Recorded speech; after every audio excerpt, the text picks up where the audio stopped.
Hello నమస్తే. మాజీ మంత్రి వివేకానంద రెడ్డి హత్య కేసు తెలుగు రాష్ట్రాల్లో ఒక సీరియల్. తెలుగు రాష్ట్రాల్లో ఒక పొలిటికల్ సీరియల్గా గడిచిన 6 ఏళ్ల కాలంగా దాన్ని చూస్తూ ఉన్నాం. వివేకానంద రెడ్డి హత్య కేసులో నిందితులు ఎవరు అనే దానిపైన విచారణ సంస్థలు ఏం తేల్చాయనే దానికంటే ఆంధ్రప్రదేశ్లో గతంలో అధికారంలో ఉన్న వైఎస్ఆర్ కాంగ్రెస్ పార్టీ కొంతమంది వైపు వేలు చూపిస్తే, ఆంధ్రప్రదేశ్లో ప్రస్తుతం అధికారంలో ఉన్న తెలుగుదేశం పార్టీ మరికొంతమంది వైపు వేలు చూపింది. హత్య చేసింది వీళ్ళంటే వీళ్ళంటూ రెండు పార్టీలు మాట్లాడుతూ వచ్చాయి. హత్యకు గురైన వివేకానంద రెడ్డి కుమార్తె మరికొందరి పేర్లు చెప్తోంది. వీళ్ళెవరో కాకుండా కొంతమంది లొంగిపోయారు, కొంతమంది సరెండర్ అయిపోయారు కోర్టుకి. వాళ్ళు చెప్తున్నారు తామే హత్య చేశామని. సో ఈ రకంగా ఈ హత్య కేసులో ఎవరు ఏంటి అనే దానికి సంబంధించి ఎవరికి తోచిన లాజిక్ వారు ఎవరిపైన విమర్శ చేయాలనుకుంటే వాళ్ళు చేసుకుంటూ వస్తున్నారు. ఈ అంశంపైన సిట్ 1లు సిట్ 2లు అయిపోయాయి.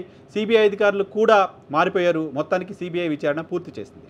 సిబిఐ విచారణ పూర్తయిన తరువాత కోర్టు ఇటీవల సిబిఐని అడిగింది, ఈ పర్టిక్యులర్ సునీత కోర్టులో పిటిషన్ వేసిన నేపథ్యంలో కోర్టు అడిగింది సిబిఐని ఈ అంశంపైన విచారణ పరిస్థితి ఏంటి అని. అప్పుడు సిబిఐ చెప్పిన మాట, వివేకానందరెడ్డి హత్య కేసుకు సంబంధించిన విచారణని మేము పూర్తి చేశాము, ఇక విచారించాల్సింది ఏమీ లేదు. ఈ అంశంలో సమగ్ర విచారణ పూర్తయింది, అన్ని కోణాల్లోనూ ఈ కేసును విచారించాము అని సుప్రీంకోర్టుకు సిబిఐ చెప్పేసింది. ఈ కేసులో తాము ఇంకా విచారణ చేయాల్సిన అంశాలేమీ లేవు అని సుప్రీంకోర్టుకు సిబిఐ క్లియర్గా చెప్పినట్లు అర్థం చేసుకోవాలి. సుప్రీంకోర్టుకు సిబిఐ క్లియర్గా ఆ విషయాలు చెప్పిన తర్వాత సుప్రీంకోర్టు దీనిపైన ఫర్దర్గా స్థానిక కోర్టుకు వెళ్ళమని చెప్పిన తర్వాత స్థానిక కోర్టులో సునీత ఒక పిటిషన్ వేశారు. ఈ కేసులో ఇంకా తేల్చాల్సిన అంశాలు చాలా ఉన్నాయి, వాటిపైన కూడా విచారణ చేయాల్సిందేనంటూ కోర్టులో పిటిషన్ వేశారు. ఈ పిటిషన్ మేరకు కోర్టు సిబిఐకి మళ్ళీ నోటీసులు ఇచ్చింది, వాళ్ళ వెర్షన్ ఏంటి అని అడిగింది. అప్పుడు సిబిఐ మళ్ళీ కోర్టుకు వచ్చి చెప్పిన మాట, సునీతారెడ్డి కోరిన అంశాలపైన మళ్ళీ మేము విచారణకు సిద్ధంగా ఉన్నామని చెప్పింది. ఇదే సిబిఐ గతంలో సుప్రీంకోర్టులో కేసు విచారణ పూర్తయింది అని చెప్పింది. ఇప్పుడు మళ్ళీ సునీతారెడ్డి కోరిన అంశాలపైన మరోసారి విచారణ చేస్తామని చెప్తోంది. సో ఇప్పుడు మళ్ళీ విచారణ చేయాల్సిన అవసరం ఎందుకు వస్తోంది అనేది రకరకాల అనుమానాలకు తావిస్తోంది. నిజంగానే గతంలో సుప్రీంకోర్టు అడిగిన సందర్భంగా ఇంకా విచారించాల్సిన అంశాలు ఏమైనా ఉంటే సిబిఐ అప్పుడే ఇంకా విచారణ పూర్తి కాలేదు, ఇంకా విచారణ చేయాల్సిన అంశాలు ఉన్నాయని చెప్పి ఉండాల్సింది కదా. సిబిఐ ఎందుకు చెప్పలేదు? సిబిఐ అలా చెప్పకపోవడానికి కారణం ఏంటి? సునీతారెడ్డి గడిచిన 4-5 ఏళ్లుగా మీడియా ముఖంగా మాట్లాడుతున్నారు. సిబిఐ అధికారులను కలిసి తనకు సంబంధించిన విజ్ఞప్తులు ఏదో చేస్తున్నారు. సిబిఐ అధికారులను కలిసి కొన్ని ఎవిడెన్సెస్ ఇస్తున్నారు. సిబిఐ అధికారులకు అనేక సందర్భాలలో ఈ కేసుకు సంబంధించి తనకన్నా అనుమానాలు ఏంటి అనేది చెప్తూ వస్తున్నారు. ఇన్ని అనుమానాలు సునీతారెడ్డి సిబిఐ అధికారులకి చెప్తున్నప్పటికీ కూడా సుప్రీంకోర్టులో సిబిఐ ఈ కేసు విచారణ పూర్తయిందని ఎందుకు చెప్పింది? పూర్తి కాకుండానే కోర్టుకి ఆ రకంగా చెప్పి కోర్టుని తప్పుదారి పట్టించారా? కోర్టుకి అబద్ధం చెప్పారా? విచారణ పూర్తయిందనే మాట చెప్పిన తర్వాత మళ్ళీ ఇప్పుడు ఆమె అడుగుతున్న అంశాలపైన మళ్ళీ విచారణ చేస్తామంటే ఏమని అర్థం చేసుకోవాలి? సిబిఐ అలా ఎలా మారగలిగింది? సిబిఐ అలా ఎలా మాట మార్చింది?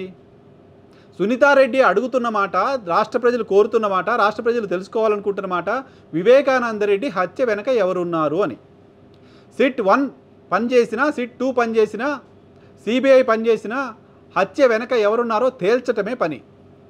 సో ఆ పని చేసిన సిబిఐ మేము విచారణ సమగ్రంగా చేశాము, విచారణ పూర్తయింది అని చెప్పింది కోర్టుకి అంటే హత్య కేసులో నిందితులు ఎవరో, హత్య వెనక ఎవరున్నారో సిబిఐ ఒక నిర్ధారణకు వచ్చినట్లు కదా, సిబిఐ తేల్చేసినట్లు కదా, సిబిఐ విచారణలో అన్ని అంశాలు గమనించినట్లు కదా, సిబిఐ విచారణలో ఈ కుట్ర వెనక ఎవరున్నారు, ఈ హత్య వెనక ఎవరున్నారు, హత్య చేసిన వాళ్ళు ఎవరు, చేయించిన వాళ్ళు ఎవరు, మొత్తం సమగ్రంగా తేలడమే కదా సుప్రీంకోర్టు విచారణ పర్పసే అది కదా. ఆ పర్పస్ పూర్తి కాకుండానే మేము కోర్టుకు అన్నీ చేసామని చెప్పారా? ఆ పర్పస్ పూర్తి అయినప్పుడు మళ్ళీ ఇప్పుడు సునీతారెడ్డి కోరుతుంది కాబట్టి మళ్ళీ విచారణ చేస్తామని చెప్పడం ఏంటి? అప్పుడు సిబిఐ చెప్పింది తప్ప, ఇప్పుడు సిబిఐ చెప్తోంది తప్ప. అప్పుడు సిబిఐ చెప్పింది తప్పైతే అప్పుడు తప్పు చేసిన సిబిఐని ఏం చేయాలి? సునీతారెడ్డి పదే అడుగుతున్నప్పటికీ ఆ అంశాలని పట్టించుకోకుండా మీరు విచారణ చేసిందా సిబిఐ గతంలో? ఇప్పుడు ఆమె రైజ్ చేస్తున్న అంశాలు ఇప్పుడు కోర్టు దృష్టికి తీసుకొచ్చిన తర్వాత మాత్రమే సిబిఐ దృష్టికి వచ్చాయా? సిబిఐ అధికారులను స్వయంగా కలిసి చెప్పారు, ఢిల్లీకి వచ్చి కలిసి చెప్పారు, సుప్రీంకోర్టులో తనే స్వయంగా వాదనలు వినిపించే ప్రయత్నం చేసి చెప్పారు. అప్పుడెప్పుడు సిబిఐ అధికారుల దృష్టికి రాలేదా? సునీతారెడ్డి చెప్పిన అంశాల మేరకు విచారణ చేస్తామని సిబిఐ చెప్పడం వెనక ఉద్దేశం ఏంటి? సునీతారెడ్డి చెప్పిన వాళ్ళే దోషులని తేల్చాలని సిబిఐ అనుకుంటుందా? సునీతారెడ్డి పలానా వాళ్ళపైన అనుమానం వ్యక్తం చేస్తుంది కాబట్టి ఆ దిశగా విచారణ చేస్తామని సిబిఐ చెప్పడం ఏంటో అసలు అర్థం కావట్లా. అంటే ఇన్ని రోజులు అలా చేయలేదా? ఇన్ని రోజులు ఇంకెవరన్నా చెప్పిన అంశాల మేరకు సిబిఐ విచారణ చేసిందా? ఇప్పుడు సునీతారెడ్డి చెప్పిన అంశాల మేరకు విచారణ చేస్తుందా? ఇన్ని రోజులు ప్రభుత్వాలు చెప్పిన మేరకు విచారణ చేసిందా? ఇన్ని రోజులు రాష్ట్ర ప్రభుత్వం చెప్పిన మేరకు విచారణ చేసిందా? ఇన్ని రోజులు కేంద్ర ప్రభుత్వం చెప్పిన మేరకు విచారణ చేసిందా? సో ఇప్పుడు సునీతారెడ్డి చెప్పిన మేరకు విచారణ చేస్తుందా? ఇంకా విచారించాల్సిన అంశాల కేసులో ఉన్నప్పుడు కేసు పూర్తయింది, కేసు క్లోజ్ చేయండి అని ఎందుకు చెప్పింది సుప్రీంకోర్టుకి?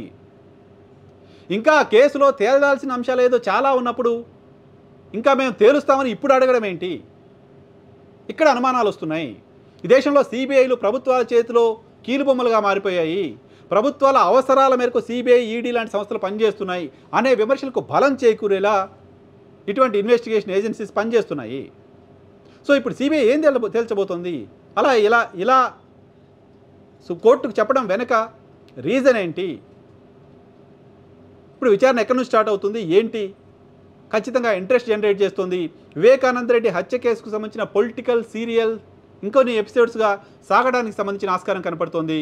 నిందితులు ఎవరో తేలడం అనేదే దీని క్లైమాక్స్. ఆ నిందితులు ఎవరో తేల్చామని చెప్పిన సిబిఐ, నిందితులకు సంబంధించిన వివరాలు తెలుసుకున్నామని చెప్పిన సిబిఐ మళ్ళీ ఇప్పుడు ఇంకో నిందితుల కోసం వెతుకుతామని చెప్పడం అనేది ఆశ్చర్యంగా ఉంది, ఆసక్తిని కలిగిస్తోంది.